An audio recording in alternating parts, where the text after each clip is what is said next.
নমস্কার, vision plus নিউজে আপনাদের সকলকে স্বাগত। আজ আবার রেল দুর্ঘটনার খবর। একই 2 মাসের মধ্যে 3বার রেল দুর্ঘটনা। পশ্চিমবাংলায় এত রেল দুর্ঘটনা ঘটছে কেন? রেলমন্ত্রী তাও চুপচাপ। এই রেল দুর্ঘটনা নিয়ে এক্সক্লুসিভ একটি তথ্য আপনাদের সামনে আমরা আনতে চলেছি।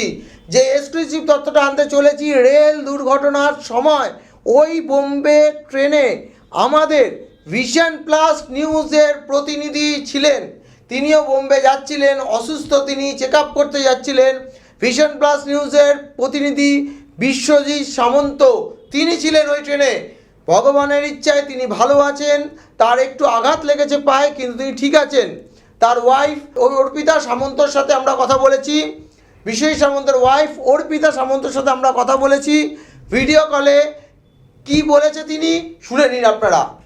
ব্যাপারটা হয়েছিল বলতে, আমরা তো সবাই ঘুমের মধ্যে ছিলাম।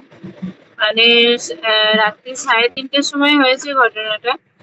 মানে আমরা সবাই ঘুমোচ্ছিলাম, আমি ছিলাম লোয়ার বাতে, আর ও ছিল আপার বাতে। মানে আমার হাজবেন্ড ছিল আপার বাতে। তো এবার ব্যাপার হচ্ছে, যখন মানে একটা বিকট আওয়াজ হয়, প্রথমে প্রথমে প্রচন্ড পরিমাণে বিকট আওয়াজ হয়, তারপরে ঝাঁকানি। আর পুরো ঘুরছি চারিদিকটা, মানে ঘুরছি, কি হচ্ছে ব্যাপারটা। এবার যখন আমি ঝাঁকুনিটা কমলো, তখন দেখছি আমি আমার সিট ছেড়ে অনেকটা দূরে আমি মানে পড়ে আছি, অনেকটা দূরে ছিটকে গেছি। আর আমার সিট তখন ভেঙে ভেঙে গেছে। আর এই যে আমার সামনে থেকে সিট ছিল, এদিকে যে আরো ছিল সবাই, সেখানে আরো মানে কারণ ওখানে যে বেডটা, বেডটা ওনার উপরে গেছে। আর যাই আর কি। আর ওনার হাজবেন্ড ছিলেন, ওই যে সিটটা ছিল, সিটটা পুরো ওনার হাজবেন্ডের পায়ের উপর চেপেছিল। এবার ওনারা তখন চিৎকার করছেন বারবার করে যে আমাদের বাঁচাও বা উদ্ধার করো বা এরকম কিছু, কিন্তু সেই সময় তো সম্ভব হয়নি, আমাদের তো সম্ভব না, আমাদের তখন নিজেদের আর ওদিক থেকে husband যে যখন বুঝতে পেরেছে যে এরকম কিছু হচ্ছে, সরাসরি ফেলেছিল। ধরে ফেলাতে ওর পায়ে লেগেছে, পায়ে প্রচন্ড পরিমাণে আঘাত, ও পায়ে একটু লেগেছে। তারপরে তো আমি যখন ছিটকে পড়ে গেছি ওখানে, তখন দেখছি যে চারিদিক অন্ধকার, লাইট অন্ধকার হয়ে গেছে। তখন তখন বুঝলাম কিছু একটা হয়েছে, অ্যাক্সিডেন্ট কিছু একটা হয়েছে। আর তখন আমি চিৎকার করছি যে তুমি কোথায় আছো বা এরকম। তারপরে ও আওয়াজ দিল যে আমি এখানে আছি। তারপর মোবাইল লাইট জেলে তখন দেখলাম সব এরকম অবস্থা, মানে যে যেখানে পেরেছে পড়ে গেছে এরকম। আর শুনছি যে অনেকেই মারা গেছে, এটাও শুনছি। আর 18টা বগি লাইন, মানে 18টা বগি যে ক্ষতিগ্রস্ত হয়েছে সেটাও শুনলাম। এবার সেই মতো অবস্থায় তো মানে আমাদের অবস্থাটাও খারাপ, মানে মানে খুবই ভয়ের মধ্যে ছিলাম, ভয় পেয়ে গেছিলাম। সেই থেকে তো আমরা তো মানে এটা তো দেখতে পারিনি যে কি হয়েছে কি না হয়েছে।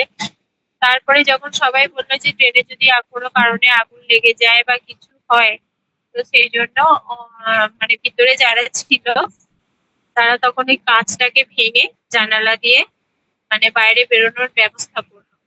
তারপরে কোনো রকম ভাবে জানলা দিয়ে বাইরে বেরোতে পেরেছি।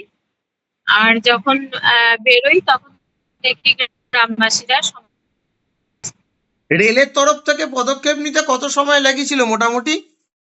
অল্টারনেটিভ যে রেল আপনাদের ব্যবস্থা করে দিল, কত সময় লেগেছিল?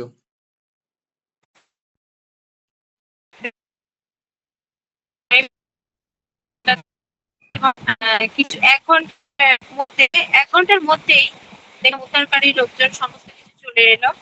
তারপরে অ্যাম্বুলেন্স থেকে শুরু করে সমস্ত কিছু সবই এসে গেছে।